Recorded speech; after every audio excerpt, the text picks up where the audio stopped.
So what do you think about the rest of our schedule going forward?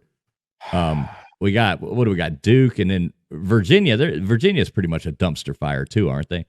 Yeah, but I'm not really worried about Virginia. If I have to be honest here, and I'm just keeping it real based off of what I've seen so far in the season.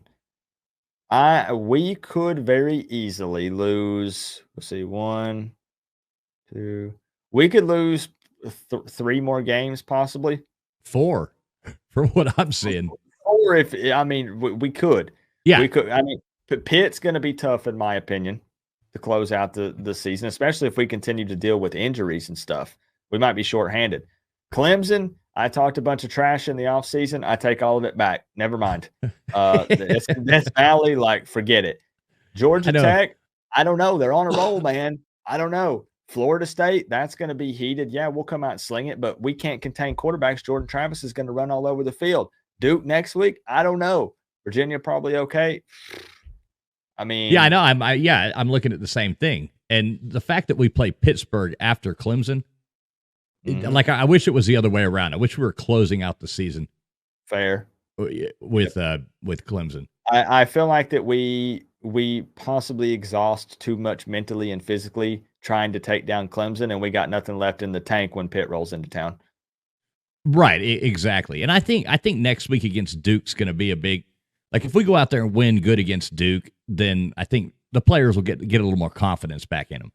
But Mhm. if we go out there and take an L to Duke, man, And that's what's frustrating because I felt like we were building up some confidence and momentum in this game. But then the way that we close it out ripped all that away. Like the fourth quarter changed my outlook entirely. Like I didn't think we pulled the full 180. I mean, again, Virginia Tech's not very good. But I was like, I was like, okay, we're doing this right. We're doing this right. Okay, looking good. And then the fourth quarter, I was like, never mind, scrap all of it. I know I mean, I was watching your stream, man, and it was like everything we were pumped, everything was going good. In that fourth quarter, it was like, oh my god, like it, if it sucked all the life out of me. It did. hey, what's up, Kyle? Thanks for jumping in. We Hey, gotta keep winning. I agree, man. I agree. Good to see you, Kyle. I mean, at the end of the day, if we win all the rest of our games by 1 point, I'll take it. I'll be Oh mad, but yeah, I'll take it. yeah. It's like I said when you first. It's nice to be able to smile on a Saturday afternoon for once.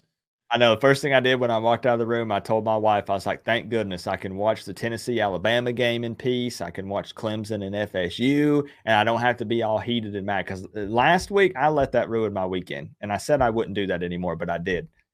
I know that the week before last was the best weekend I've had in a while. Week before, like, we, I feel you. Yeah. it's like we got to buy this weekend. It's all. It felt like the off season again. I felt like I could be positive, you know. But all in all, I'm actually still optimistic when it comes to the future because again, we have a lot of smart people in the room, and I won't deny that Mario is probably not the best coach per se, but as long as he can surround himself with really smart individuals, other coaches that know the game in and out for their respective position, then I think we'll be okay.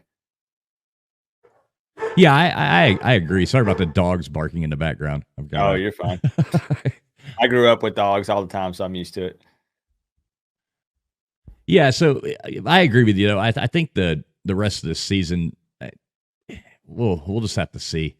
But like you got to throw expectations out the window. I finally agreed to do it and not just taper my expectations. Take them, crumple them up, burn it, or throw it out the window. And I don't even mean that in a negative way. I mean, I'm trying to save you some heartache and some extra pain. Approach each game with, let's see if we've made some improvements this week, but don't go into it expecting anything specific. right. I agree. I think that does go back. You know, I mean, all fans of all teams are, obviously postseason optimistic, but Mhm. sometimes I think, Miami fans, they want everything instantly. And I understand that after, sucking for 17 years, everybody's damn well ready to win some football games. But, we got to sit back and not be too overconfident and take things for what it is.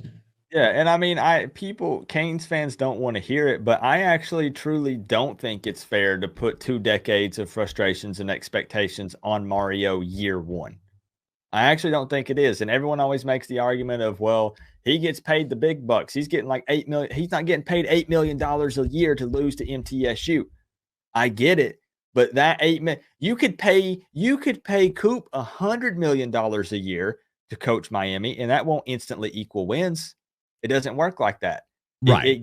It gives me the ability, they're opening up the checkbook. He can bring in a star-studded staff, but still, even so, just assuming that always equals instant success. And by instant success, I'm talking ACC championship or national championship year 1, which there were Canes fans that firmly believed that and expected that.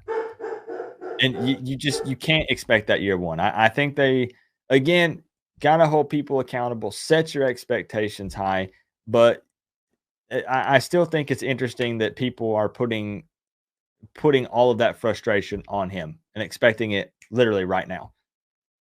Right, and these aren't even his players. These aren't his recruits. These aren't his.